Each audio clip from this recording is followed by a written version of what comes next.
ഇടുക്കിയിൽ വേനൽ മഴയിൽ കല്ലും മണ്ണും ദേഹത്ത് വീണ് ഒരു മരണം. അയ്യപ്പൻ കോവിൽ സുൽത്താനിയയിൽ താമസിക്കുന്ന തമിഴ്നാട് സ്വദേശി അയ്യാവാണ് മരിച്ചത്. ഏലത്തോട്ടത്തിൽ ജോലി ചെയ്യുമ്പോഴായിരുന്നു അപകടം. രാഹുൽ വിജയനുണ്ട് കൂടുതൽ വിശദാംശങ്ങളുമായി ഇടുക്കിയിൽ നിന്ന്. രാഹുൽ, ഇത് എങ്ങനെയാണ് ഈ അപകടം സംഭവിച്ചത്? മഴ കനത്തതാണോ കാരണമായത്? വിവരങ്ങൾ എന്തൊക്കെയാണ്?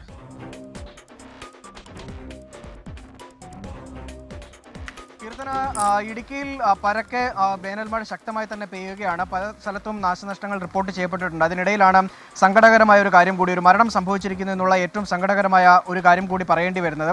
ഉച്ചയ്ക്ക് ശേഷം പെയ്ത ശക്തമായ മഴയിലാണ് അയ്യപ്പൻകോവിൽ സുൽത്താനയായിൽ ഒരു ആൾ, തോട്ടം തൊഴിലാളിയാണ്, ഏലത്തോട്ടത്തിൽ ജോലി ചെയ്യുന്നതിനിടെ ഉയർന്ന പ്രദേശത്ത് നിന്ന് കല്ലും മണ്ണും ഊർന്നു വന്ന് ഈ അയ്യാവ എന്ന് പറയുന്ന ആളുടെ ദേഹത്തേക്ക് പതിക്കുകയായിരുന്നു. ഇയാളെ ഉടൻ തന്നെ അവിടെ ഉണ്ടായിരുന്ന മറ്റു തൊഴിലാളികൾ എല്ലാവരും ചേർന്ന് കട്ടപ്പന താലൂക്ക് ആശുപത്രിയിലേക്ക് കൊണ്ടുവന്നെങ്കിലും ആ ജീവൻ രക്ഷിക്കാനായില്ല എന്നുള്ളതാണ് ഏറ്റവും സങ്കടകരമായ കാര്യം.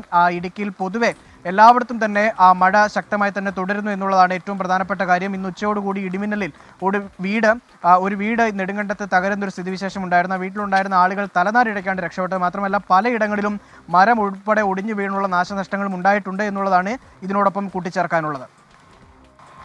ശരി, രാഹുൽ വിജയനാണ് വിശദാംശങ്ങൾ നൽകിയത്.